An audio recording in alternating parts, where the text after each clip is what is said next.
Number 2, how many moles of each element are present in a 10.0 mole sample of, what was that, calcium nitrate?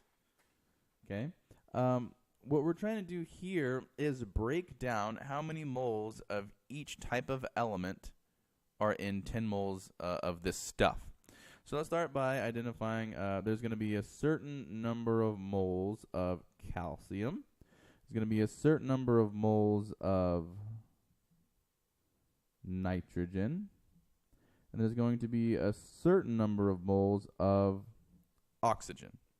What we're trying to do is figure out how many moles of each of these elements are going to be. You might think this is going to be a huge calculation. It is not.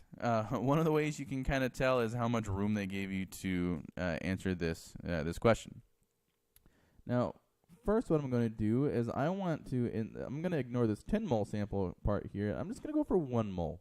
In 1 mole of this, how many moles of calcium are present? In 1 mole of this substance, we have 1 mole of calcium. In this substance, if we have 1 mole, see this 2 as a subscript right here, we're going to have 2 moles of nitrogen. For oxygen, multiplying these 2, we're going to have 6 moles of oxygen. If we just have 1 mole of this sample. But here's the thing, we don't just have 1 mole of the sample, we have 10. We have 10 times that.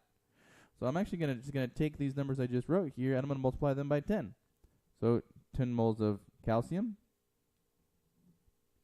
20 moles of nitrogen, and 60 moles of oxygen. It is just that easy.